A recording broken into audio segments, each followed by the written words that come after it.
আল্লাহ রাসূলের সাহাবা আবু বকর, ওমর ফারুক, হযরত ওসমান গনি, হযরত আলী রাদিয়াল্লাহু তাআলা আনহুম আজমান গনেরাও সবাই মিলে নবীজির কাছে গোল করে ঘেরাও করে বসে পড়লাম।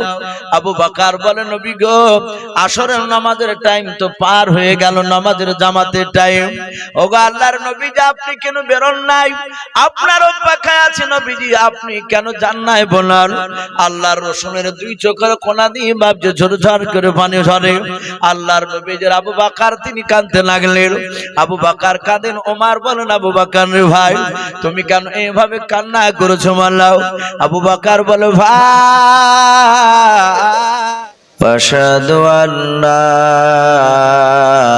ইলাহা ইল্লাল্লাহু ওয়াহদাহু লা শারীকা লাহু লা জিদ্দা লাহু ওয়া লা নিদ্দা লাহু ওয়া লা মিসলা লাহু ওয়া নাশহাদু আন্না সাইয়্যিদানা ওয়া সানাদানা ওয়া হাবিবানা ওয়া হাবিবা রাব্বিনা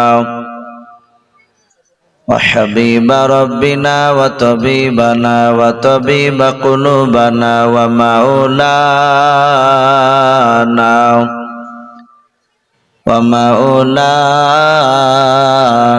محمدا عبده ورسوله أعوذ بالله من الشيطان الرجيم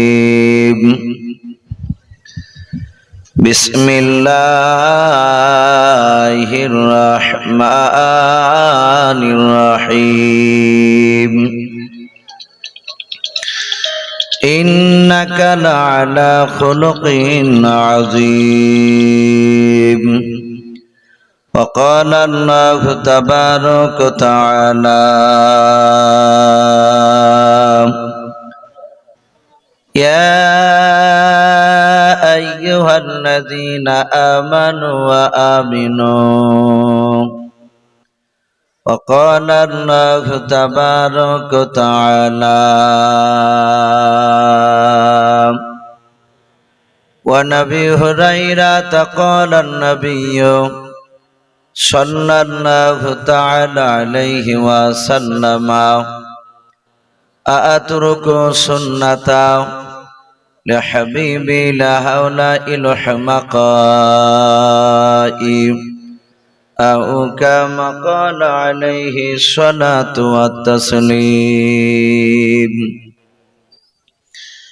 وعن أبي هريرة قال النبي صلى الله تعالى عليه وسلم إن الله لا ينظر إلى صوركم وأموالكم ولكن ينظر إلى قلوبكم وأعمالكم متفق عليه أو كما قال عليه الصلاة والتسليم إن الله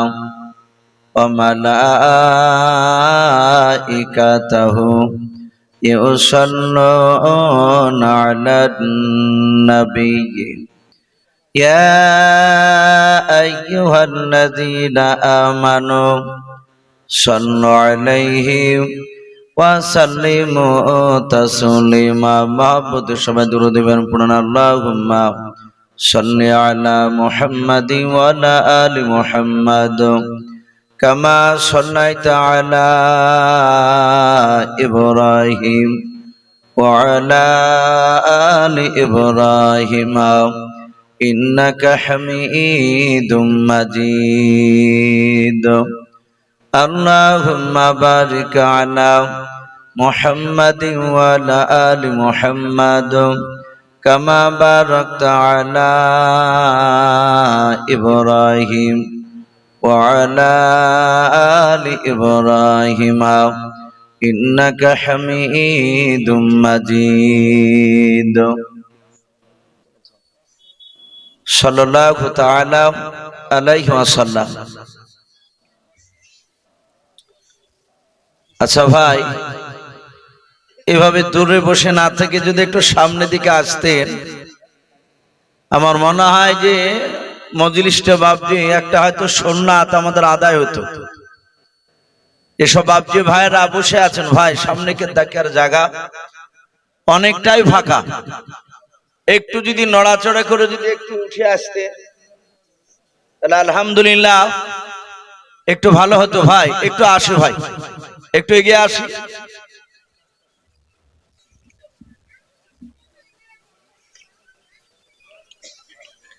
ভাই একটু লজ্জা করবো না ভাই, যদি নবীর মহাব্বত বাড়ি থেকে আসে তাহলে একটু এগিয়ে আসে ভাই।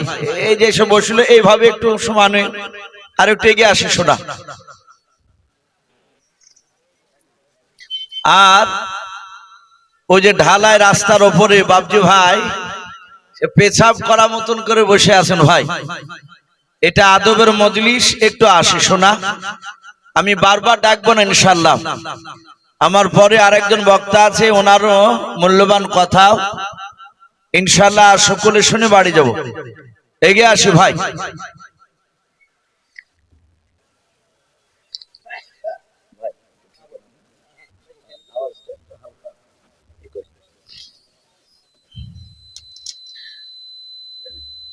কে আসুনা বলে এই পৃথিবী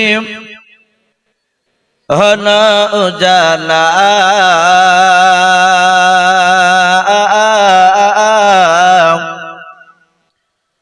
কে গাইল এসে সামের গান শূন্য কাফেলা, কে আসুনা বলে এই পৃথিবী হন উজালা,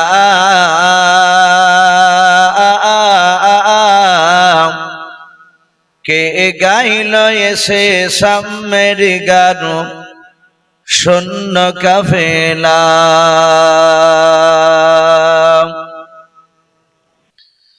ও হাশমে মাকি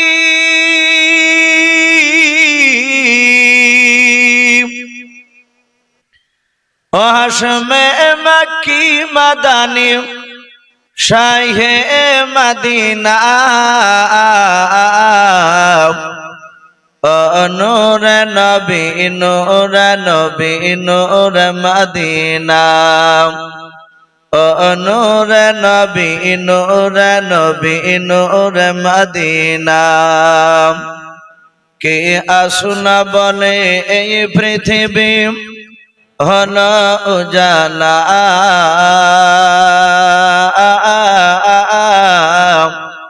কে গাইল এসে সামের গান শূন্য কাফেলা, হযরতে উমর করতে কতল নবীর দারে যায়,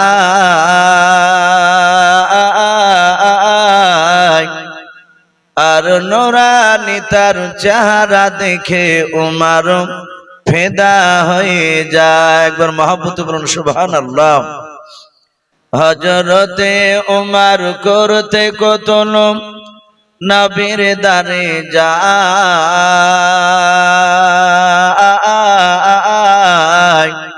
আর নূরানী তার চেহারা দেখে উমর ফেদা হয়ে যায়।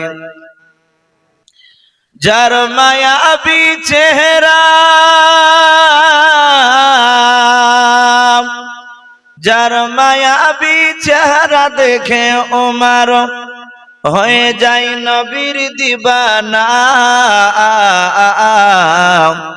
ও নূরে নবী নূরে নবী নূরে মদিনা, ও নূরে নবী নূরে নবী নূরে মদিনা, কে আসুনা বলে এই পৃথিবী হল উজালা, কে গাইল এসে সামের গান শূন্য কাফেলা। ভাই সবাই আমরা আরেকবার মহাব্বত উচ্চাজে দরুদ বাবজি ইব্রাহিমটা পড়িনি। অনেক মানুষ আমাদের বিরুদ্ধে বাবজি অপপ্রচার ছড়াচ্ছে যে ওলামে দেওবন্দরা নাকি নবীর উপর দুরূদ পড়ে না। আমরা জানি হাদিসে বাবজি আমরা পড়েছি, বিশ্বনবী মসজিদে নববীতে দুটো আঙ্গুলকে বাবজি এইভাবে জোড়া করে ধরলেন। অনেকগুলো সাহাবাই কেরাম সামনে বসা ছিলেন। নবী বললেন, ওগো সাহাবাই কেরাম, এই দুটো আঙ্গুলে গায়ে গায়ে লেগে আছে না আলাদা হয়ে আছে? সাহাবারা বললেন, হুজুর দুই আঙ্গুল জোড়া হয়ে আছে, গায়ে গা লেগে আছে। নবীজি বাম হাতে একটা ছোট্ট কাঠের টুকরা নিয়ে বললেন, এই টুকরাটা রাখার মতো কি ফাঁকা জায়গা আছে দুই আঙ্গুলের ভিতরে? বলে, হুজুর নেই। আঙ্গুল যদি আপনি সরান তাহলে ফাঁকা হয়ে যাবে জায়গাটা, কিন্তু আপনি যেভাবে ধরে আছেন আঙ্গুল তো ফাঁকা নেই, অতএব কাঠের টুকরা রাখার মতো জায়গা নেই। নবীজি বলেন, কিয়ামতের ময়দানে একটা দল আমার খুব কাছাকাছি থাকবে, যেমন আঙ্গুলে আঙ্গুল লেগে আছে এইভাবে আমার সঙ্গে খুবই কাছাকাছি থাকবে। সাহাবারা বললেন, রাসূলুল্লাহ তারা কারা? নবীজি বললেন, যারা দুনিয়ার বুকে বেশি বেশি করে দরুদ পড়বে আমার উপরে। তা ভাই আমরা সকলেই নবীর নাম শুনলে মুহাম্মদ সকলে বলুন সাল্লাল্লাহু তাআলা আলাইহি ওয়াসাল্লাম, এই দরুদ আমরা সবাই পড়ি। দুরুদ ইব্রাহিমটা বাবজি আমরা আরেকবার পড়িনি। আল্লাহুম্মা সাল্লি আলা মুহাম্মাদি ওয়া আলা আলি মুহাম্মাদ কামা সাল্লাইতা আলা ইব্রাহিম ওয়া আলা আলি ইব্রাহিম ইন্নাকা হামিদুম মাজিদ। আল্লাহুম্মা বারিক আলা মুহাম্মাদি ওয়া আলা আলি মুহাম্মাদ কামা বারাকতা আলা ইব্রাহিম ওয়া আলা আলি ইব্রাহিম ইন্নাকা হামিদুম মাজিদ। সাল্লাল্লাহু তাআলা আলাইহি ওয়াসাল্লাম। শ্রদ্ধেয় জনাব, আজকের জালসা নির্বাচিত মনোনীত যোগ্যতম সভাপতি মহাশয় ও সম্মানিত আমন্ত্রিত উলামে কেরাম ও আমার সম্মুখের শ্রদ্ধেয় বাজ্যেষ্ঠ বাবা জীবনেরা, আমার সমবয়স্ক সমজস্ব যুবক ভাইয়েরা, পর্দার আড়ালের মা বোনেরা ও আমার সম্মুখের কোচে কোচে স্নেহের বাচ্চারা, সকলকে জানাই আমার বুক ভরা ভালোবাসা সালাম। আসসালামু আলাইকুম ওয়া রাহমাতুল্লাহি ওয়া বারাকাতুহু। বাপজি সবাই উত্তর দিলেন না, অনেকে ঠোঁট লড়াইছে। সালাম দেওয়া হচ্ছে বাপজি সুন্নাত, আর উত্তর দেওয়া হচ্ছে ওয়াজিব। আমি ভাই আরেকবার সালাম দিব, সকলে আওয়াজটা জোরে দিবেন। আমরা অনেকেই সালামের উত্তর বাপজি আলাইকুম সালাম বলি, অনেকে ওয়ালাইকুম আসসালাম বলি। এখন আবার নতুন একটা সিস্টেম উঠেছে বাপজি, হাত দিয়ে ইশারা করে সালাম দেওয়া। বলে চাচা, হাত তুলে দিল। চাচা বলে ডাকতে বাপজি ওর আওয়াজ চাচা শুনতে পাচ্ছে, এই হাতটা না তুলে আসসালামু আলাইকুম চাচা এভাবে বললে সে শুনতে পেত না। কথা বলো তো বাপজি, এটা একটা ডিজিটাল হয়ে গেছে সালাম আমাদের। অনেকেই যাচ্ছে চাচা হাত তুলে দিল, জবান দিয়ে যে বাপজি সালাম উচ্চারণ করতে গিয়ে জীব যে জায়গায় লাগা দরকার, ঠেকানো দরকার, সে জায়গায় ঠেকে না। তাই ভাই আমি দ্বিতীয়বার সালাম দিব, সকলে ঠোঁটটা নড়ে আওয়াজ দিয়ে একটু উত্তরটা দিবে। আসসালামু আলাইকুম ওয়া রাহমাতুল্লাহি ওয়া বারাকাতুহু।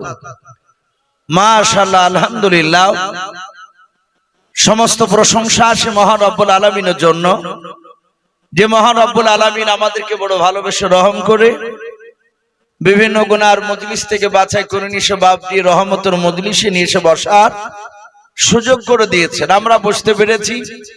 তাই মহান রব্বুল আলামিনের দরবারে শুকরিয়া স্বরূপ আদায় করে বলুন আলহামদুলিল্লাহ। তারপরে পরে আপনার আমার নবী, যিনি দোজাহানের বাদশাহ, তাজদার মদিনা, ফখরে মওজুদাত, গর্বে নওয়াজ, নবীকুলের শিরোমণি, পয়গম্বর আযম জনাবে মুহাম্মদ রাসূলুল্লাহ সাল্লাল্লাহু তাআলা আলাইহি ওয়াসাল্লামের উপরে অগণিত দুরূদ ও সালাম বর্ষিত হোক, বলুন আল্লাহুম্মা আমিন। সম্মানিত ভাইরা আমার, বাবা জীবনেরা, আমি আপনাদের সম্মুখে কোরআন কারীম থেকে আমি দুটো আয়াতের টুকরা তেলাওয়াত করেছি। তারপরে পরে বিশ্ব নবীজির পবিত্র জবান থেকে মাত্র আমি একটা নয় দুটো হাদিসের টুকরা পাঠ করেছি। ইনশাআল্লাহ যথাসময়ের মধ্যে আমার বক্তব্য করব। আমি যে কোরআন থেকে বাপজি সর্বপ্রথম যে আমি আয়াতটা পড়েছিলাম, আল্লাহ নিজে বলছেন ইন্নাকা লাআলা খুলুকিন আযীম। আল্লাহ বলছেন নিশ্চয় আমি অতি উত্তম করে আমার রাসূলকে আমি দুনিয়ার বুকে পাঠিয়েছি, বলুন আলহামদুলিল্লাহ, উত্তম চরিত্র অধিকারী করে। আমরা জানি বিশ্ব নবী বাপজি যেটা সাহাবাদেরকে বলেছে সেটা নবীজি আগে আমল করে দেখে দিয়েছে। এরকম কথা নেই যে নবী বলেছেন সাহাবারা করেছেন কিন্তু বিশ্ব নবী সেটা আমল করে দেখায়নি, নবী করেনি, এরকম কথা বাপজি কেউ বলতে পারবে না। নবী জিন্দা অবস্থায় সেগুলো বাপজি আমল করে মানুষকে দেখে দিয়েছে। আমরা অনেকে শুনেছি একটা মহিলা ছোট্ট বাচ্চা কোলে করে নিয়ে রাসূলুল্লাহ দরবারে বাপজি এসে ডাক দিয়ে বলে, ওগো আল্লাহর রাসূল, আমার এই বাচ্চাটা, এই ছেলেটা ও বেশি মিষ্টি ভালোবাসে, মিষ্টি খায়। নবী আপনি বলুন আমার ছেলেকে মিষ্টি কম খাওয়াবো না বেশি খাওয়াবো না একবার বাতিল করে দেব।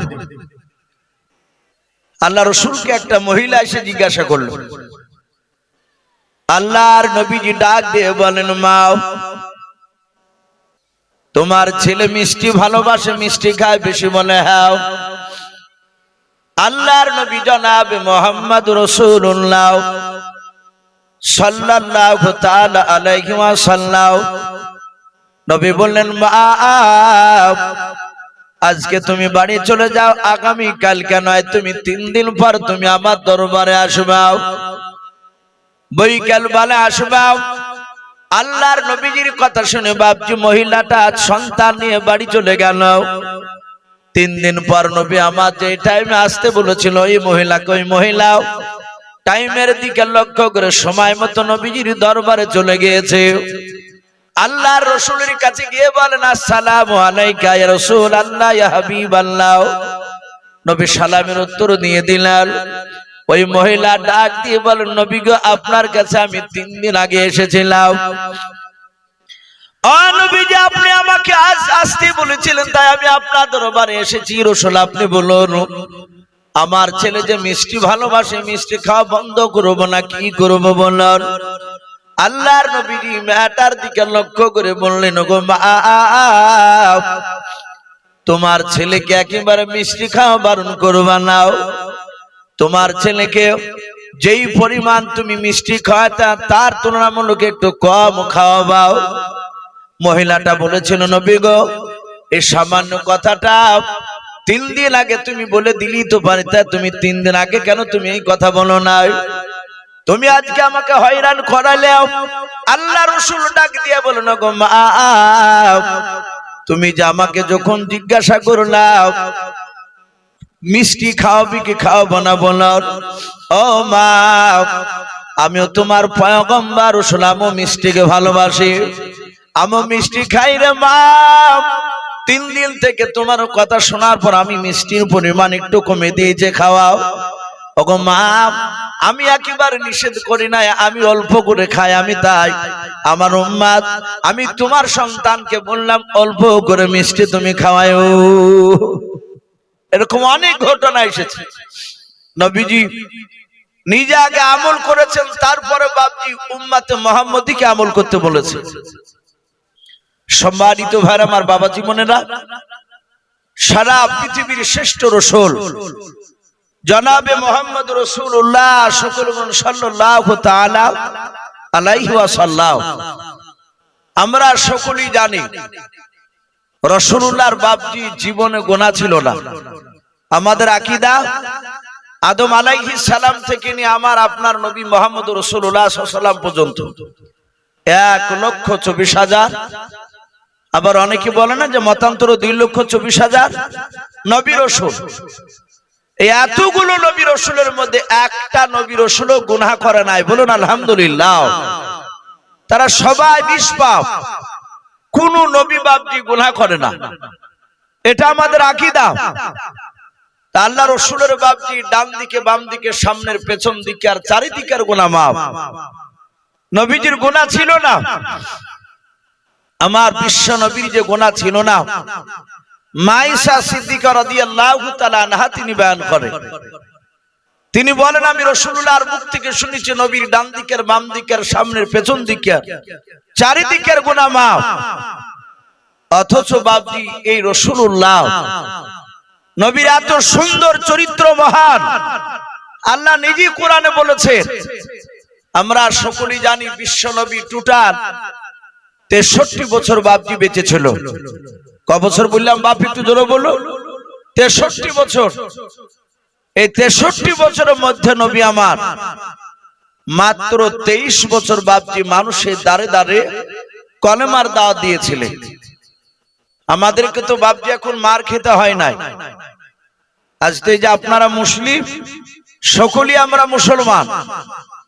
হ্যাঁ, কেউ বাপজি আমরা মশলা কম জানি, কেউ বেশি জানে, কিন্তু আমরা এখানে যারা বসে আছি তারা সব বেঈমান নয়। আমরা আপনাদের কাছে কোরআন হাদিসের কথা কিছু বলার জন্য বাপজি আমাদেরকে নিয়ে এসেছে, আমরা এসেছি। কিন্তু বিশ্বনবী বাপজি বেঈমানদের কাছে ঈমানের দাওয়াত নিয়ে গিয়েছে। নবীজিকে তারা সর্বপ্রথম বাপজি তারা চিনতে পারেনি, নবীকে মেরেছে। নবীকে অনেক জায়গার মানুষেরা তারা পাগল বলেছে, কিন্তু ওই মারের পাগলের মধ্যে থেকে বিশ্বনবীর কিছু মানুষ তার চরিত্র দেখে বাপজি কলেমা পড়ে নিয়েছে। আপনারা সকলেই জানেন সেই নবী আমার রহমতের নবী, তার জীবনীতে পাওয়া যায় মক্কা নগরে বাপজি কয়েক বছর কলেমার দাওয়াত দিয়ে কয়েকটা লোকই মানে এনেছিল। রাসূলুল্লাহ দেখলেন এরা তো সবাই আমাকে মানে না, আমি আমার নানার দেশে যাব, নানার দেশের মানুষেরা আমাকে সম্মান দিবে। আল্লাহ রাসূল বহুদিন পর বাপজি ইমানের দাওয়াত দিতে গিয়ে নানার দেশে বাপজি ঢুকলেন। ওই তায়েফ নগর বলে একটা জায়গা, ওখানে রাসূলুল্লাহর বাপজি মা আর বাপের বাড়ি ছিল। নবীজির নানার নাম ছিল আব্দুল ওয়াহাব বিন জোহরি। ওনার বাড়িতে বাপজি যাওয়ার আগে মক্কা নগরে বাপজি ঢোকার সময়, যেমন আপনাদের এই গুধিয়ার ওদিক দিয়ে এসে এটাকে গোসাইপুর বলছে নাকি রোডের মুখখান, আর এটা তো ঘুঘু পাড়া না আপনাদের, এটা ইসলাম পড়লি এইরকম বাপজি রাসূলুল্লাহ বাপজি জাহাতে মোড়ে ঢুকেছে তায়েফ নগরে, আর দেখছে কয়েকটা বয়স্ক লোক বসা। নবীজি তাদের কাছে গিয়ে পরিচয় দিলেন, আমি আব্দুল ওয়াহাব বিন জোহরির আমি নাতি, আমি আমিনার ছেলে। কয়েকজন চিনতে পেরে বলল, তুমি আমিনার ছেলে? বলে হ্যাঁ। বলে তোমার প্রশংসা, তোমার নাম শুনেছি, তুমি খুব সুন্দর দেখতে। বাস্তবে দেখলাম সত্যি তুমি সুন্দর। ডাক দিয়ে বলল, ভাই তুমি এখানে কি করতে এসেছো বলো। সে বলল, আমি কলেমার দাওয়াত নিয়ে এসেছি। বয়স্ক লোকেরা বাপজি তারা বলল, আমার বাপ দাদা ধর্ম বলা সব বাতিল করে দাও, আমি যেভাবে চলতে বলবো সেইভাবে চলো। আল্লাহ পাক নবী রাসূলকে পাঠিয়েছে। বয়স্ক লোকেরা বাপজি তারা রেগে গেল। তারা বলল, এই তুই তো পাগলা, তুই বাঁচতে চাইলে তুই এই তায়েফ নগরে আর ঢুকিস না, তুই ঘুরে বাড়ি চলে যা। নবীজি বললেন, নানু ভাই আপনারা যদি আমার কথা না মানেন একটু আমাকে ভিতরে যেতে দেন। একটা লোক যদি আমার কথা শুনে নাই, তারা সে যদি শুনে বলে শুনবে না কেউ। আল্লাহ রাসূল যত যায় তত বাপজি এই বয়স্ক লোকেরা যুবকদেরকে বাপজি লেলিয়ে দিল, ডাকলো। বাচ্চা ছেলে যুবক আল্লাহকে চিনে না, রসুলকে চিনে না, নতুন ধর্মের কথা বলছে যে আল্লাহ ইলাহা ইল্লাল্লাহু মুহাম্মাদুর রাসূলুল্লাহ সাল্লাল্লাহু আলাইহি ওয়াসাল্লাম কলেমা পড়া লাগলো। বিশ্ব নবীজির বাপজি কথা তারা শুনলো না। যুবক ছেলেরা বুঝলে ভালো, আর যদি না বুঝে বাপজি তাকে বোঝানো খুব কঠিন হয়ে যায়। প্রতিটা যুবক ছেলেকে তায়েফ নগরের বাপজি লেলিয়ে দিলে পাগলকে মার, এই পাগলকে মার, যত মারবি তত তোদের নেকি হবে, সব হবে। আল্লাহ রসুলকে বাপজি তারা মারতে শুরু করলো। আল্লাহর রসুলের বাপজি নুরানি বদনে পাথর আঘাত লেগে রক্ত বাপজি বেরিয়ে যায়। নবীজি হাত ওখানা জোড় করে বলেন, গো তায়েফ নগরের যুবক ছেলেরাও, তোমরা আমাকে মেরো না, আমি রাহমাতুল লিল আলামিন পয়গম্বর রাসূল। ওরে যুবক ছেলেরা, তোমরা আমার কথা মোতাবিক চলে তোমরা জাহান্নাম থেকে জান্নাতে চলে যাবা, আর আমার কথা মোতাবিক না চলে তোমরা জাহান্নামে যাবা। ওই যুবক ছেলেরা বাপজি রাসূলুল্লাহর কথা বাপজি তারা কেউ শুনলো না, তারা শুধু মারতে শুরু করে। মারতে মারতে বাবা এত মার মারলো রাসূলুল্লাহ কেন বেজে আপনার মাটিতে সময়তে পড়ে যায়। ওই তায়েফ নগরীর বাপজি একটা তাফসীরে কিতাবে পাওয়া যায়, ওসামা বলে একটা লোক সিরিয়া ব্যবসা করে বাপজি তায়েফ নগরে পৌঁছাল। গ্রামে ঢুকে দেখছেন বাপজি রাস্তার ধারে নবীজিকে মারতেছে। ওসামা জানে না ইনি আখিরি জামানার পয়গম্বর রাসূল, তা বাপজি ওসামা নবীজিকে জেনে নাও। ওসামা যুবক ছেলেদেরকে ডাক দিয়ে বলল, গো যুবকেরাও, তোমরা গোল করে ঘেরা করলে কাকে মারতেছ, ছেলেটার বাড়ি কোথায় তোমরা বলাও। যুবক ছেলেরা সবাই বলেছিল, চাচা এই লোকটা আমাদের বাড়ি তায়েফ নগরী, লোকটার বাড়ি তায়েফ নগর না, এর বাড়ি হচ্ছে মক্কা নগরে।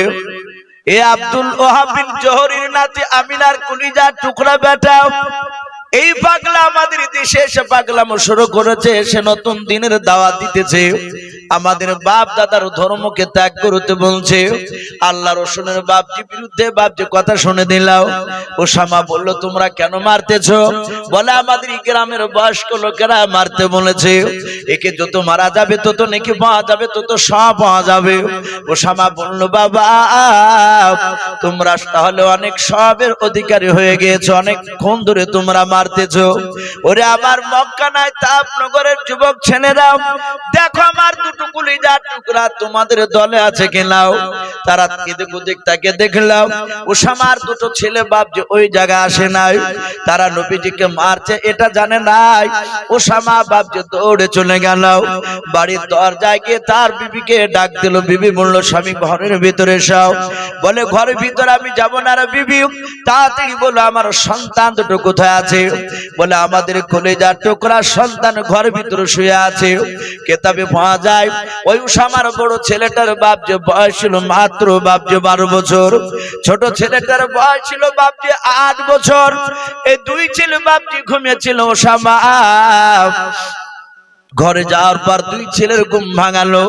ঘুম ভাঙানোর পর বলেছিল, বাবা ওই তায়েফ নগরে একটা পাগল এসেছে মক্কা নগর থেকে, গোটা তায়েফ নগরের যুবক ছেলেরা মেরে মেরে তারা নাকি অর্জন করে নিলাও।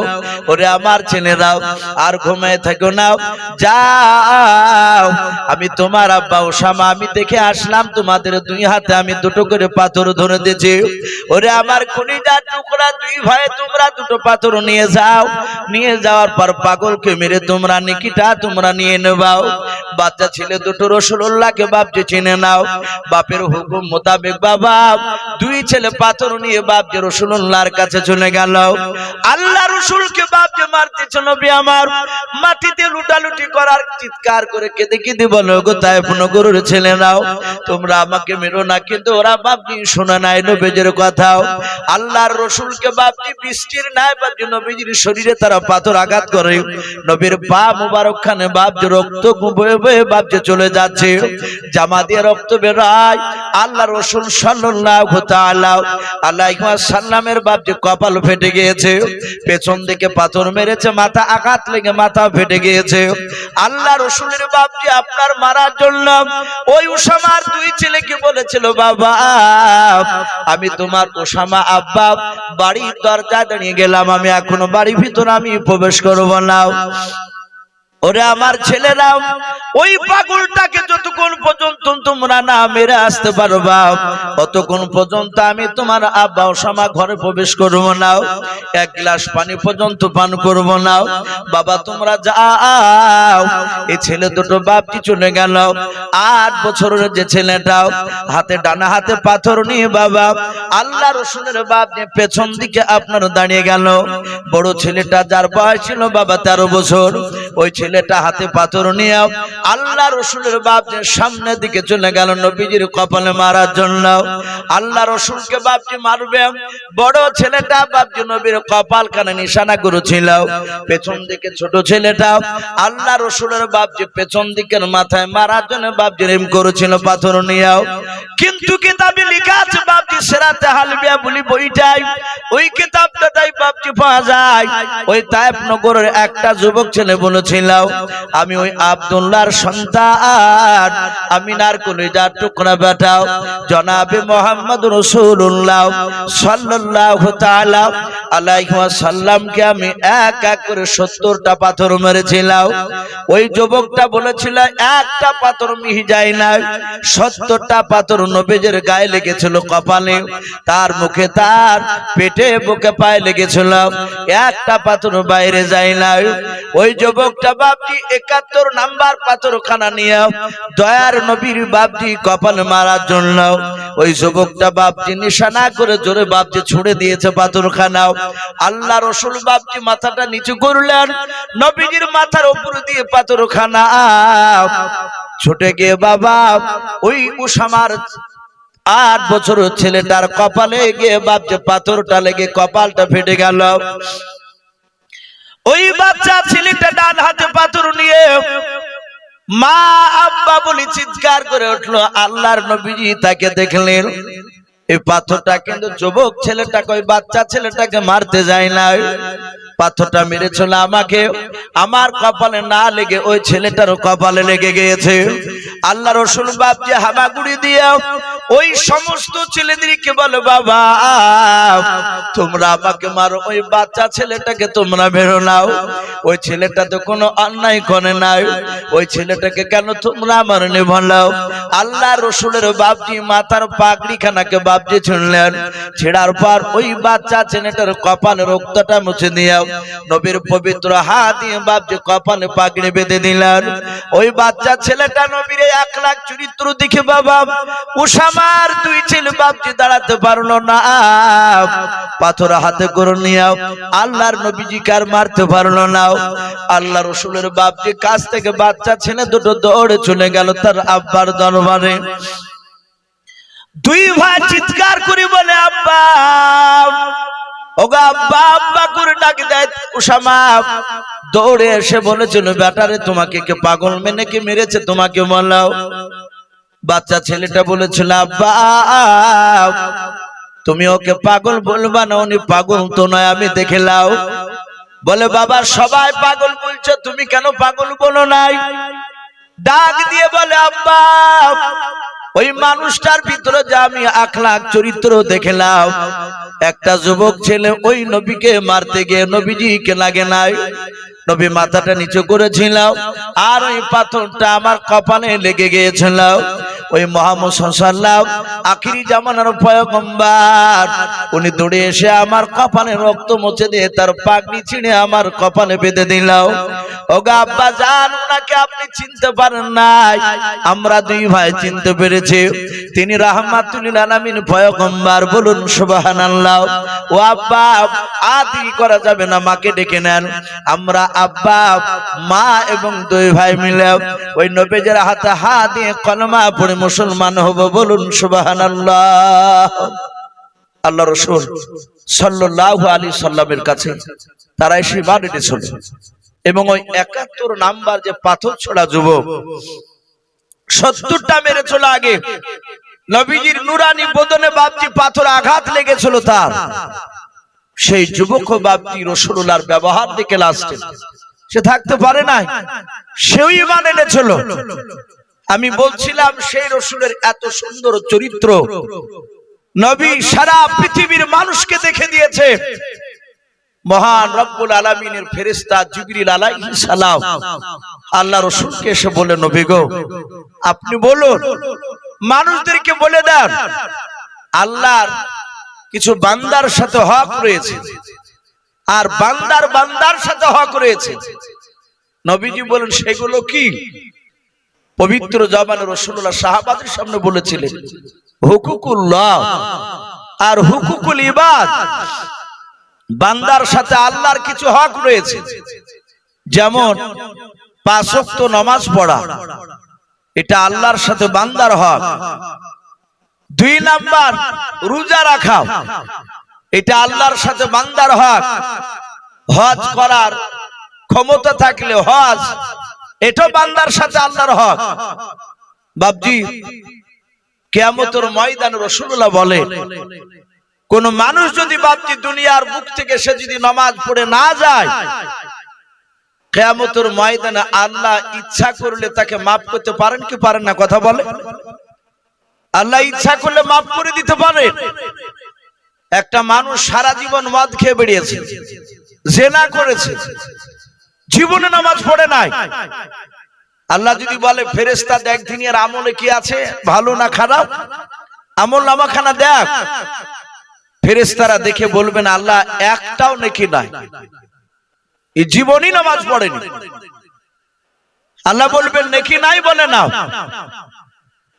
বলে ই তো জাহান্নামে যাবে ফেরেশতা বলবে আল্লাহ বলবেন আমি আল্লাহ একে যদি জান্নাত দিই বলে আল্লাহ তাহলে আমাদের কিছু করার নেই আল্লাহ বলবে যা আমি তোর সব গুনাহকে maaf করে দিয়ে তোকে আমি জান্নাতে পাঠিয়ে দিলাম আচ্ছা বলে আল্লাহ যদি জান্নাত দেয় বেনামাজিকে জিনাখোরকে কিয়ামতের ময়দানে গোটা কিয়ামতবাসী আল্লাহর বিরুদ্ধে স্লোগান করে আমরা কিছু করতে পারবো ভাই আল্লাহর বিরুদ্ধে কিছু করার নেই এটা আল্লাহর হক আল্লাহ বলছেন আমি ইচ্ছা করলে আমি তাকে maaf করে দিতে পারি সে আমার বান্দা যদি হক পূর্ণাঙ্গ আদায় করে না আসতে পারে কিন্তু বান্দার সাথে বান্দার কিছু হক আপনি কাউকে আঘাত দিয়ে কথা বললেন কাউকে ইট মেরে মাথা ফেটে দিয়েছে মাঠে ছাগল চড়াতে গিয়েছেন কিংবা হয়তো ভুইলিড়াতে গিয়ে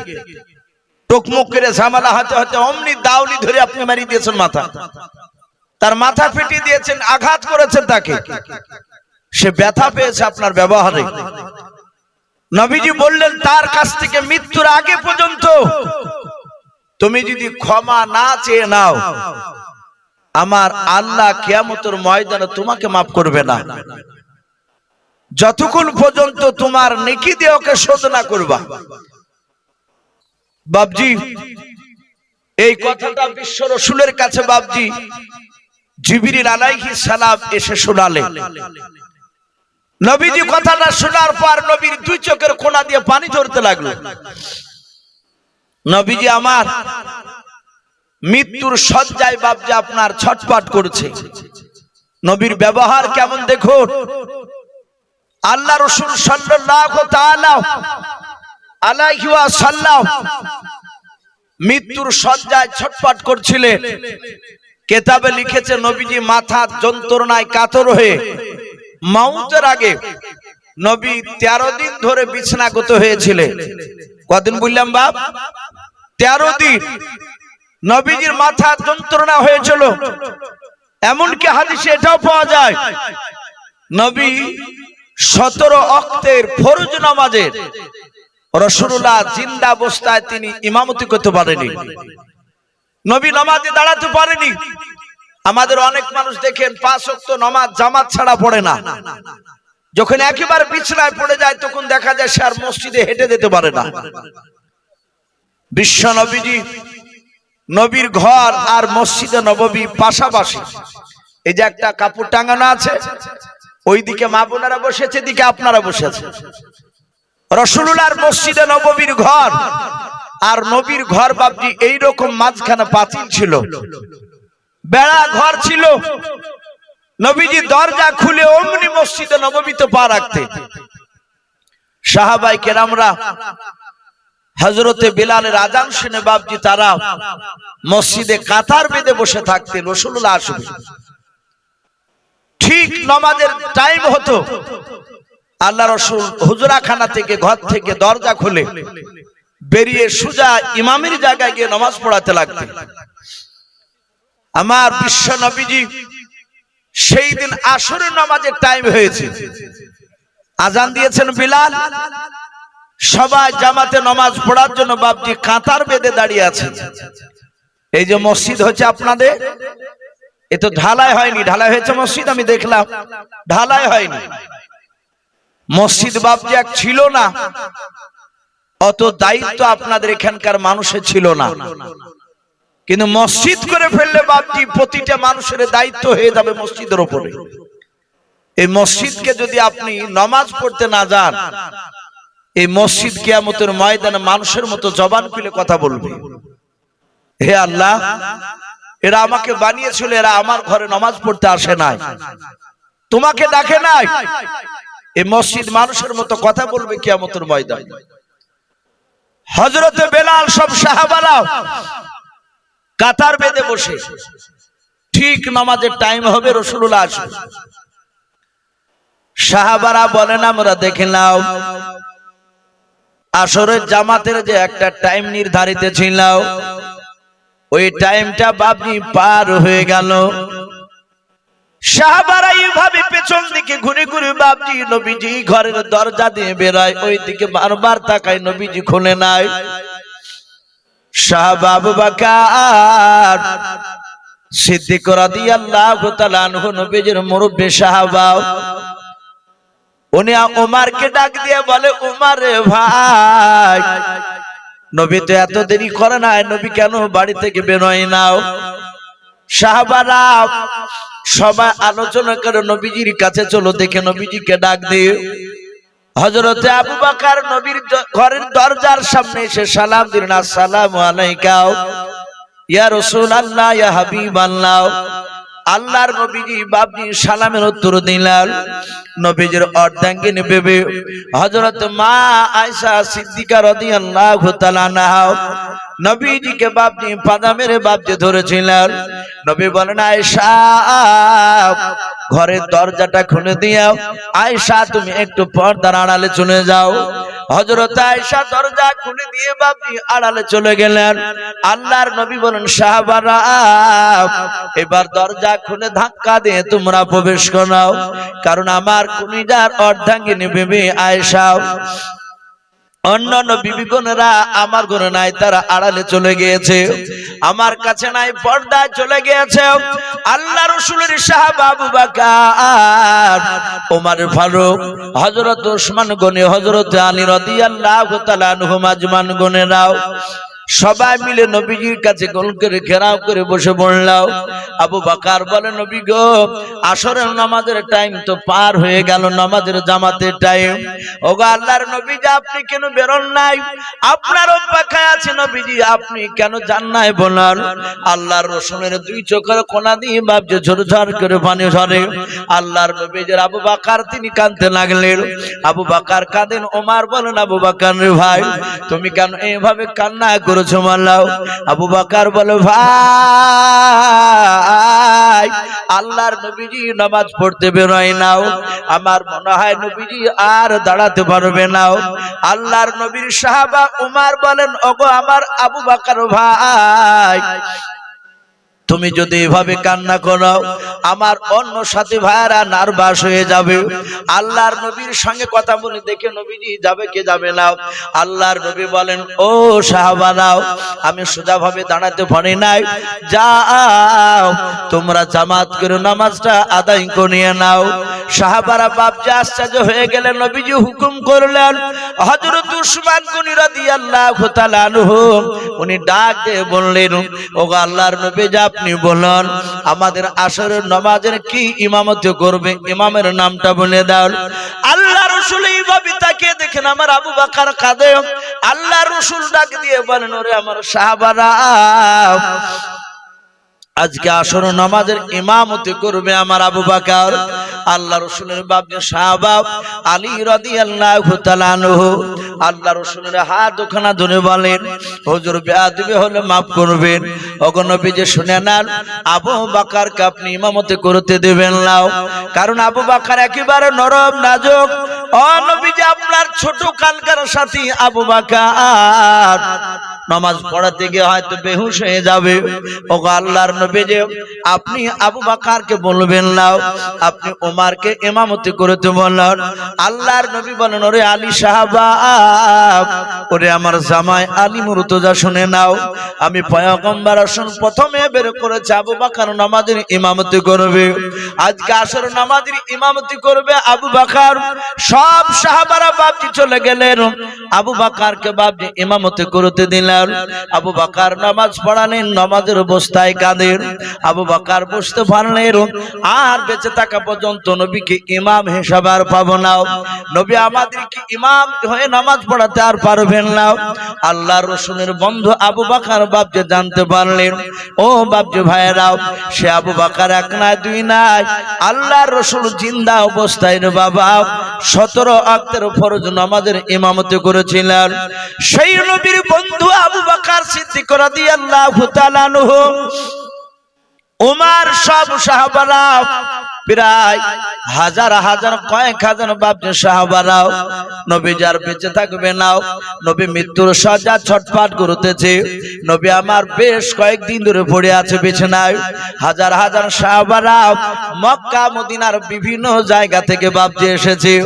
আল্লাহ রাসূলের বাপজি সামনে, চারিদিকে বাপজি সাহাবারা, নবী আমার মাঝখানে বসা আছে। আল্লাহ রাসূল সাল্লাল্লাহু তাআলা আলাইহি ওয়াসাল্লাম ডান দিকে বাম দিকে সামনে চারিদিকে বাপজি সাহাবাদের দিকে বাপজি তাকাতে লাগলেন। সাহাবারা নবীর চেহারার দিকে চেয়ে আছেন। সাহাবারা মনে মনে চিন্তা করেছেন, আল্লাহ, আমার নবী যে ইন্তেকাল যদি করে যায়, নবী চলে গেলে আমরা আর দুনিয়াতে বেঁচে থাকতে পারবো না, নবীকে একটি বেলা না দেখলে আমরা থাকতে পারি না। সাহাবারা বাপজি সবাই মিলে বাপজি কান্না করতেছে, চুপে চুপে ঝরঝর করে পানি ঝরে যায়। দরদি নবীজি বাপজি এইভাবে হাত ওখানা বাপজি আকাশের দিকে একটু উঁচু করে ধরলেন। সাহাবারা দেখলেন নবী আমার বসে বসে বাপজি এইভাবে বাপজি হাত ওখানা তুললেন। আল্লাহর নবী বলেন, আবু বকর, আবু বকর, তোমার হাত ওখানে আমাকে ধরতে দাও। হযরতে আবু বকর সিদ্দিক রাদিয়াল্লাহু তাআলা আনহু আল্লাহর নবীজির বাপজি হাত ওখানে জুড়ে ধরলেন। আবু বকর ডাক দিয়ে বলে, ফেদাকা বি আম্মি ইয়া রাসূলুল্লাহ, ইয়া হাবিবাল্লাহ, আপনি কেন আমার হাত ওখানে ধরতে চাইলেন? আপনার হাত ওখানে আমি ধরেছি বললেন। আল্লাহর নবী বলেন, ওরে আবু বকর, আমি তোমার পয়গম্বর রাসূল, আর দুনিয়াতে বেশি দিন বেঁচে থাকবো না রে আবু বকর। আমার 63 বছর হতে চলল, আমার হাতে দাঁড়ায়, জবানে দাঁড়ায়, পায়ে দাঁড়ায় যদি তোমরা আঘাত পেয়ে থাকো, ওরে আমার সাহাবা আবু বকর, আমার আল্লাহ বলেছেন, ওরে বান্দারা, তোমরা কোন আমার বান্দাকে যদি আঘাত দিয়ে থাকো তাহলে শুনে নাও, মৃত্যুর আগে তোমরা ক্ষমা চেয়ে নিয়ে শোনালে কিয়ামতের ময়দান ভয়ঙ্কর হয়ে যাবে। আমি আল্লাহ কাহার হব, সেই দিন নির্দয়া হব, আমি কারো উপর দয়া করব না। তাই আল্লাহর নবী বলেন, সাহাবা আবু বকর, আমার হাতে দাঁড়ায়, পায়ে দাঁড়ায়, জবানের দ্বারা যদি তুমি আমার আঘাত পেয়ে থাকো আবু বকর, আমি পয়গম্বর রাসূল, আমি তোমার সামনে কথা দিয়ে শোনো নাও, হাজার হাজার সাহাবার সামনে হয় তুমি আমাকে মাফ করে দাও, নতুবা মারের আঘাতের তুমি আজকে প্রতিশোধ বদলা নিয়ে নাও। সারা পৃথিবীর শ্রেষ্ঠ নবী ক্ষমা চাইছেন আবু বকরের কাছে। হযরতে আবু বকর তিনি কাঁদতে লাগলেন, উনি বলছেন রাসূল আপনি অন্যায় করেননি আমাদের কাছে। ওগো নবী, আমি অন্যায় করেছি আপনার কাছে, রাসূল আপনি আমাকে ক্ষমা করে দেন। আপনি তো অন্যায় করেননি, তবু আমি আপনাকে মাফ করলাম। আমার বিশ্ব নবী আবু বকর বলে, আবু বকর তুমিও তো আমার কাছে অন্যায় করোনি। আবু বকর বলছেন হুজুর, আমি সর্বপ্রথম আপনি রাসূল বন্ধু বলে আমি মেনেছিলাম না। আপনারা শুনেছেন আবু বকর তিনি কাপড়ের ব্যবসা করতেন, মক্কা নগরে তার বাড়ি ছিল। এই আবু বকর মক্কা নগর থেকে বাবজি শাম, সিরিয়ায়, বসরায় কাপড়ের ব্যবসা করতে যেত। কিতাবে লিখেছে সিরিয়ায় নাই, শাম দেশে ব্যবসা করতে গিয়েছে আবু বকর। আর এক ইহুদির পণ্ডিত আলেম, তাওরাত জুবুরের বাবজি শাহ আলেম, তার নাম কিতাবে লিখেছে বাবজি বুহাইরা রহিম। ইহুদির বড় আলেম, সে তাওরাত কিতাব এভাবে বুকে করে নিয়ে বাবজি হাঁটে হাঁটে ঘুরে বেড়াচ্ছে। আমাদের দেখবেন মা বোনেরা এবং বাপজিরা দেখবেন ভাইরা কোরআন যারা পড়ে, ওকে যদি বলা হয় যে ভাই কোরআনটা এখান থেকে ওই জায়গা নিয়ে চলো, তো দেখবেন 50 হাত দূরে যদি নিয়ে যেতে বলা হয়, কোরআন এভাবে ঝুলাতে ঝুলাতে নিয়ে যায় না, কোরআনকে এভাবে দেখবেন বুকে করে ধরে নিয়ে যায়। আর কোরআন বুকে জড়ে ধরে থাকলে বাপজি একটা আলাদা শান্তি শান্তি লাগে, দেখেন কোরআন বুকে নিলে। ইহুদির আলেম বুহাইরা রহিম, তাওরাত কিতাব ওটা তো আল্লাহর আসমানি কিতাব, ওটা সহিফা কিতাব নয়, আসমানি কিতাব, বড় কিতাব। এই তাওরাত কিতাবকে বুকের সঙ্গে জড়ে ধরে ওই শাম দেশের বাজারে হাটে ঘুরে বেড়াচ্ছে। হঠাৎ করে ইহুদির আলেমটা আবু বকরকে দেখতে পেয়েছে। এ তো সেই যুবক যার কথা আমি তাওরাতে পড়েছি। ইহুদির আলেমটা আবু বকরের কাছে গিয়ে বলল, ও ভাই তোমার নাম কি? আবু বকর। আবু বকর বলে, হ্যাঁ আমার নাম আবু বকর। ইহুদির আলেমটা ডাক দিয়ে বলেছিল, ভাই রে তোমার আব্বার নাম কি? বলো আবু কুহাফা। বলে, হ্যাঁ আমার আব্বার নাম আবু কুহাফা। ওরে ভাই তুমি আমার নাম আমার আব্বার নাম তুমি জান না কি করে, তুমি বলাও। ইহুদির আলেমটা বলে, ভাই রে এই তাওরাত কিতাবে তোমার নাম দেখতে পাচ্ছি, ভাই একটু দয়া করে তোমার পেছনকার জামাটা একটু উঠাও। বলে, উঠাবো কেন? বলে, একটু উঠাও, এই কিতাবে লেখা আছে তাওরাতে আখিরি জামানার পয়গম্বর জনাবে মুহাম্মদ রাসূলুল্লাহ সাল্লাল্লাহু তাআলা আলাইহি ওয়াসাল্লাম যিনি আখিরি জামানার নবী হবেন, ওই নবীর একটা জানের বন্ধু হবে, তার নাম আবু বকর।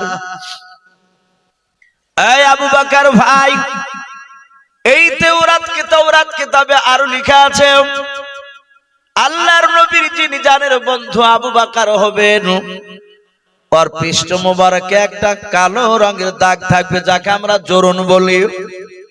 জোরন বুঝেন না অনেকে? কারো পিঠে হয়, পেটে হয়, কারো পায়ের নিচে হয়, কারো হাতের তাতে কবজির গোড়াতে হয়, কারো কপালে হয় কালো রঙের বাবজি একটা দাগ। ডাক দিয়ে বললো, ভাই আবু বকর তোমার জামাটা একটু ওঠা, দেখে তোমার পৃষ্ঠ মোবারকে কালো রঙের দাগ আছে কি নাও। ইহুদির কথা শুনে আবু বকর তিনি রেগে গেলেন, ডাক দিয়ে বলেন, ভাই আমার পৃষ্ঠ মোবারক তোমাকে দেখাবো না যে আমি তো জামা তুলবো না। ইহুদির আলেম ডাক দিয়ে বলল, ভাই রে, তোমার পিঠে যদি কালো রঙের দাগ থাকে, সারা পৃথিবীর মানুষ একদিকে হয়ে তোমার সাথে আর আখিরি জামানার পয়গম্বর রাসূলুল্লাহ সাল্লাল্লাহু তাআলা আলাইহি ওয়াসাল্লামের সাথে বন্ধুত্ব কেউ কাটাতে পারবে না। বলুন সুবহানাল্লাহ। পারেও নি। আবু বকর ঈমান আনার পরে রাসূলের কাছ থেকে আলাদা করতে পারেনি। নবীকে মেরেছে মক্কা নগরে। নবী সেই জায়গায় দাঁড়িয়েছে নামাজ পড়ার জন্য, আর উতবা সাইবা আবু জেহেলের লোক ওরা দড়ির ফাঁস করেছে, নবীজির গলায় ভরে দিয়ে দুই দিক থেকে ফাঁস টানছে, রাসূলের গলাকে টাইট করে দিচ্ছে। নবীর চোখ দুটো মোটা হয়েছে, জিভটা একটু বড় হয়ে বেরিয়ে গিয়েছে, ওরা মেরে ফেলবে। কেউ গিয়ে বলেছে, আবু বকর তোমার বন্ধুকে মারতেছে মক্কার মসজিদে, এই আবু বকর তুমি দূরে যাও, নাহলে তোমার বন্ধুকে আর বাঁচাতে পারবা না। আবু বকর দূরে গিয়ে বাপজি রাসূলুল্লাহকে পাজা মেরে বাপজি জোরে ধরলেন, গলা থেকে বাপজি ডানা হাত নিয়ে বাপজি আপনার গলার দড়িখানা বাপজি ছুটে দিলেন। নবীজিকে বাপজি স্বর্ণ করে তুলে নিয়ে গিয়াও মসজিদের পাশে একজন সাহাবার বাড়িতে বাপজি বললেন, ভাই তুমি নবীজিকে একটু দেখাশোনা করাও। নবীর মাথায় পানি ঢালো, আল্লাহর নবীজিকে সুস্থ করে আমি একটু মসজিদ থেকে ঘুরে আসি। আবু বকর মসজিদে দাঁড়িয়ে হাত দুখানা জোড় করে বলেছিল, ও মক্কার মানুষেরা, ওরে উতবা সাইবারা, আমার সন্ত কোনো অন্যায় করে না, আমার নবীকে কেন তোমরা মারিলে? আল্লাহর নবীকে কেন তোমরা মারিলে রে ভাই? নবীজিকে তোমরা আর মেরো নাও। উতবা সাইবারা বলল, মুহাম্মদের বন্ধু আবু বকর এসেছে, ওকে মারতে থাও। সব বেঈমানের বাপকে মসজিদের বাইরে থেকে বাতুর ছুড়ে ছুড়ে আবু বকর নবীর হয়ে বাপকে কথা বলতে গিয়ে আবু বকরকে মারতে লাগলো। আবু বকরকে মারতে মারতে আবু বকর বাপজি মাটিতে বেহুশ হয়ে গেল। আবু বকরের মুখ দিয়ে ফেফড়া ওঠে, নবীজির বন্ধু আবু বকর আর কথা বের হয় না, অজ্ঞান হয়ে গিয়েছে। আবু বকরের আব্বা আবু কুহাফার কাছে গিয়ে কেউ যেন বলল, ওরে আবু কুহাফা ভাই, তোমার বেটাকে মক্কার মসজিদে মেরে ফেলেছে, দেখো গাও, বেঁচে নাই, কাফেরেরা মারতেছে। আল্লাহর নবীজির বন্ধু আবু বকর বাপজি বেহুশ হয়ে পড়ে আছে। আবু বকরের আব্বা আবু কুহাফা তার স্ত্রীকে ডেকে নিয়ে চলে গেল আবু বকরের মাকে। হযরতে আবু বকর মা নবীজিকে বাপজি পাজা মেরে নাই, নবীর বন্ধু আবু বকরকে বাপজি জড়িয়ে ধরলো, গালে মুখে বাপজি হাত দেয়, বুকে হাত দিয়ে দেখে আবু বকর মরে না, আবু বকর বেঁচে আছে। আবু কুহাফাকে ডাক দিয়ে আবু বকরের কিন্নি নয়, আবু বকরের মা বলে, ও আবু বকরের আব্বা আবু কুহাফা, তুমি তাড়াতাড়ি পানি নিয়ে এসো, আমার ছেলে আবু বকর মরে না, বেঁচে আছে। আবু বকরের বাপজি কাছে পানি নিয়ে আসা হলো। আবু বকরের মুখে বাপজি পানি ছিটা মারতে লাগলেন। আবু বকরের যাহাতে একটু জ্ঞান ফিরেছে রে বাবা, আর সঙ্গে সঙ্গে জবান দিয়ে বের করেছে, আবু বকর কাইফান নবী কাইফান নবী কাইফান নবী কাইফান নবী কাইফান নবী বলে বাপজি বারবার ডাক দিতেছে। আবু বকর জ্ঞান ফেরার পর বলেন, ওগো আমার নবী কেমন আছে বলো, আমার রাসূল কেমন আছে বলো। আব্বা মা বলে বাপজি ডাক দেয় না। আবু বকরের জন্ম দক্ষিণে মা ডাক দিয়ে বলে, বেটা রে, ও আমার দুলাল, ওরে আমার কলেজা টুকরা, মানে তোমাকে আমি জিন্দা পেয়েছি রে বাবা, কিছুক্ষণ হলে তুমি মারা যেতে, আমার আসতে যদি একটু লেট করে দাও।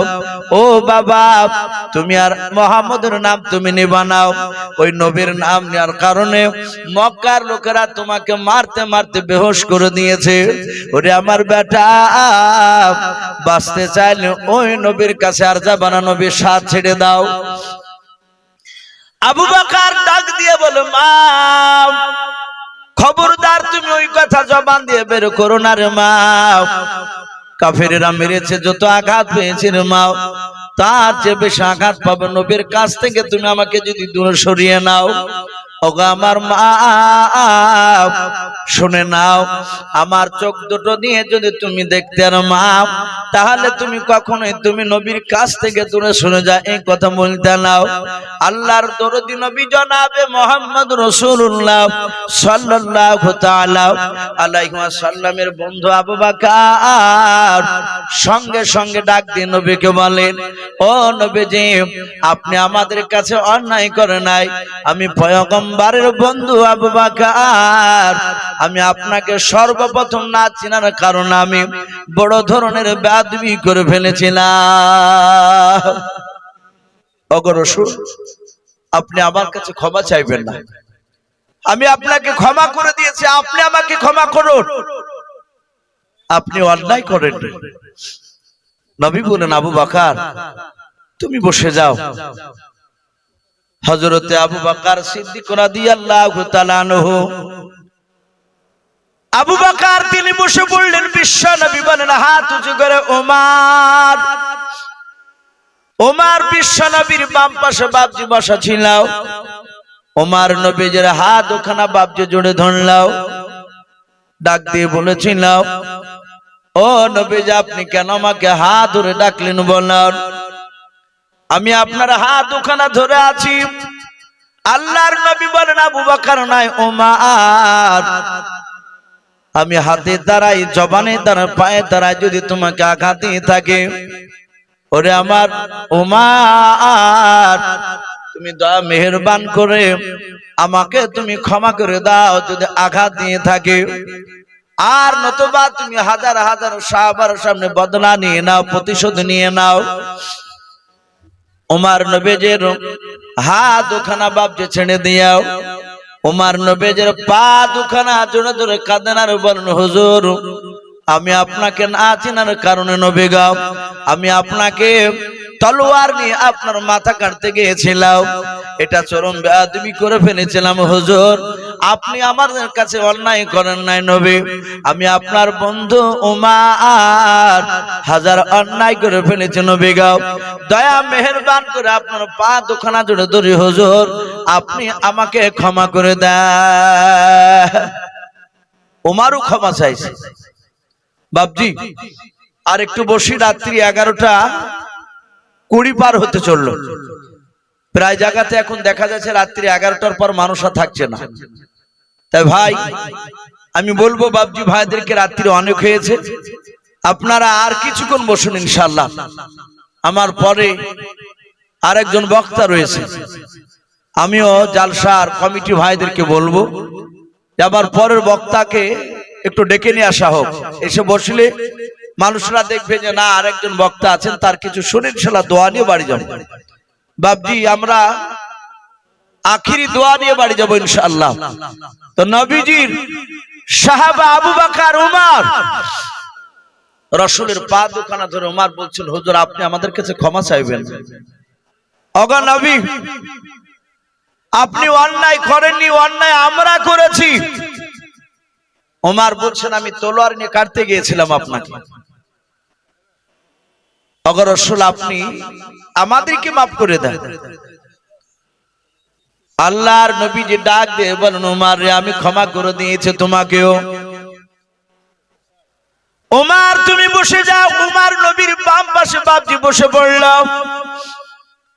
আল্লাহ রাসূল হাত দুখানা জোড় করে বলেন, ওসমান গনি সাহাবা, তুমি কোথায় আছো? দাঁড়িয়ে যাও। ওসমান গনি রাদিয়াল্লাহু তাআলা আনহু তিনি দাঁড়িয়ে গেলেন। আবু বকরের মতো বাপজি ওসমান গনির কাছে বাপজি ক্ষমা চাইলেন। নবী বলেন, আলী দাঁড়িয়ে যাও। আলীর কাছে বাপজি ক্ষমা চেয়ে নিলেন। সব সাহাবারা বসে বসে বাপজি তারা অবাক হয়ে গেল, নবীজি ক্ষমা চাই। যেই নবীর ডান দিকে বাম দিকে সামনে পেছন দিকে কোনো দিকে গুনাহ নাই, আল্লাহর নবী চারিদিকে বাপজি পাক। নবীর সাহাবারাও সবাই মিলে বাপজি দেখতে লাগলেন। নবী ক্ষমা চাই, আবু বকর নবীর হাত দুখানা জোড় করে বলেছিল, হুজুর আপনি এভাবে প্রতিটা সাহাবার কাছে ক্ষমা চাইবেন না। নবী আমরা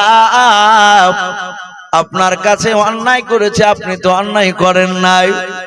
ওগো নবীজির সাহাবারা সকলেই বসে আছে, আল্লাহর দুরূদ নবী ডাক দিয়ে বলেন, ওগো সাহাবা আবু বকর কি বলতে চাও বলো। বলে নবী আপনি এক এক করে সাহাবার কাছে এভাবে ক্ষমা না আছে, নবী আপনি ক্ষমা চাইছেন আমরা আবু বকর, আপনি তো জানেন সবাই আমাকে বড় সাহাবা বলে মানে। ও নবী যে শুনে না, আমি আবু বকর সব সাহাবার পক্ষ থেকে নিয়ে নবী গো আমরা আপনাকে মাফ করে দিলাম।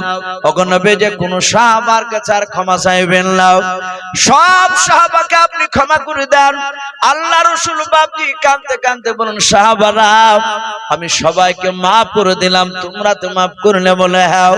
আবু বকর বলে সবারই তরফ থেকে আপনাকে মাফ করে দিলাম। যাহাতে বাপজি কথা বললেন, আল্লাহর নবীর বাপজি বেশ কিছুটা দূরে পেছন দিকে ছিল বসা। নবীর একজন সাহাবা হযরতে সাদ বিন আবি ওয়াক্কাস রাদিয়াল্লাহু তাআলা আনহু বলে বাপজি বিশিষ্ট সাহাবা ছিল। ওই সাহাবা দাঁড়িয়ে নবীর দিকে লক্ষ্য করে বলেছেন, ইয়া রাসূলুল্লাহ ইয়া হাবিবাল্লাহ, নবী শুনেন সব সাহাবা আপনাকে ক্ষমা করতে পারে। নবী গো আমি আপনার সাহাবা সাদ ইবনে আবি ওয়াক্কাস, আমি আপনাকে না মারা পর্যন্ত আমি ক্ষমা করব না। বলুন সুবহানাল্লাহ। সব সাহাবারা অবাক, বলে নবীকে কেন মারবা? বলো নবী আজ বলেছে আঘাত পেলে হয় মাফ করো, নতুবা প্রতিশোধ নিয়ে নাও, বদলা নিয়ে নাও। নবী আমাকে মেরেছিল, আমি তার বদলা নিতে চাই। সাহাবারা বাপজি সকলে কাঁদতে লাগলে। অনেক লম্বা ঘটনা আছে, আমি সেদিকে যাব না। আমার বলার উদ্দেশ্যে সাদ ইবনে আবি ওয়াক্কাস নবীকে মারার অনেক পায়তারা করেছিল, অনেক কায়দা করেছিল। লাস্টে চাবুক খান এনে নবীকে মারতে গিয়ে নবীর মাথার উপরে এইভাবে চাবুকটা তুলে নবীকে না মেরে নবীর এই ডান দিকের কাঁধে বাপজি একটা গোস্তের টুকরা ছিল। শামাইলে তিরমিজিতে বাপজি এসেছে ওই গোস্তের টুকরাটার কথা। বিশ্ব নবীজির ওই গোস্তের টুকরাটাকে মাহারে নবুয়াত বলা হতো। বলুন আলহামদুলিল্লাহ। যেটা কোন নবী রাসূলকে দেয় নাই, শুধু আপনার আমার রাসূলকে বাপজি আল্লাহ দান করেছিলেন। ওই মাহারে নবুয়াতে নবুয়াতের স্ট্যাম্প মারা ছিল, লা ইলাহা ইল্লাল্লাহু মুহাম্মাদুর রাসূলুল্লাহ সাল্লাল্লাহু আলাইহি ওয়াসাল্লাম। সেই জায়গায় চুমা দিয়েছিল। নবীর পা দুখানা জোরে ধরে বলছিল, হুজুর আমি আপনাকে মারার অনেক কায়দা করেছি, আমি কি আপনাকে মারতে পারি? নবী বললেন, তাহলে তুমি এরকম করলে কেন? বলে হুজুর 10 জন ব্যক্তিকে দুনিয়ার বুকে জান্নাতের খোঁজখবরি শুনিয়েছে, এই 10 জনের মধ্যে এই সাদ ইবনে আবি ওয়াক্কাসের নামটা না। নবী গো আমি আপনার এই মাহারে নবুয়াতের ব্যাপারে আপনার মুখ থেকে শুনেছি, এটা কোন নবীকে দেয় নাই, শুধু আপনাকে। তাই নবী এত দামি জিনিস আমি চুমা দিয়ে দিয়েছি, আপনি যদি দোয়া করে দেন আশা করি জাহান্নামের ভয়ঙ্কর আগুন আর আমাকে স্পর্শ করবে না। রাসূলুল্লাহ তার জন্য দোয়া করেছিলেন। বাপজি আমার বলার উদ্দেশ্য এই, সারা পৃথিবীর শ্রেষ্ঠ নবী যার গুনাহ নেই, সেই নবী সাহাবার কাছে মাপ চেয়ে বাপজি এটা দুনিয়ার উম্মতকে বাপজি শিক্ষা দেওয়ার জন্য বাপজি এই কাজটা করেছিলেন। প্রতিটা বাপজি ভাইকে বলবো, আমরা কেউ যদি কাউকে আঘাত দিয়ে থাকি আমরা ইনশাআল্লাহ তার কাছে ক্ষমা চাইবো। বলুন ইনশাআল্লাহ। যাই হোক ভাই, আমি আর লম্বা চড়া করবো না, যেহেতু মানুষ অনেকে চলে গিয়েছে। রাত্রি 11:30 মানে বিরাট রাত্রি, সেই 5টার সময় বাপজি সন্ধ্যা মাগরিব হয়েছে। তা আমার ছোট ভাই যান আমার পাশে এসে বসে আছে, আপনাদের এলাকারই রত্ন, উনিও বাপজি 2-4 কথা আপনাদের সামনে আলোচনা রাখবেন। বাপজি আপনারা সকলেই চলে যাবে না, কিছুক্ষণ বসবে ইনশাআল্লাহ, কিছুক্ষণ আলোচনা করি, উনি দোয়া করে দেবেন। ভাই বেশ কিছু কথা আমি আলোচনা করেছি, বলার মধ্যে ভাষার মধ্যে যদি ভুল হয়ে যায় সকলে ছোট ভাই কিংবা ছোট ছেলে সব ক্ষমা করবে। আর বাপজি কেউ যদি এখনো বাকি থাকেন দান দিতে, 5 টাকা 10 টাকা যে যা পারবে। মা বোন সকলকে বলবো আপনারা আসো, আর এই সাইডে লেখা আছে আপনারা নামটা লিখিয়ে দিয়ে যান। ইনশাআল্লাহ শেষের বেলায় আমার ছোট ভাই মুস্তফা ভাই উনি শেষের বেলায় আখিরি দোয়া করবেন সকলের জন্য। এই বলে আমার বক্তব্য শেষ করলাম। ওয়া আখিরি দাওয়ানা আনিল হামদুলিল্লাহি রাব্বিল আলামিন। আসসালামু আলাইকুম ওয়া রাহমাতুল্লাহি ওয়া বারাকাতুহু।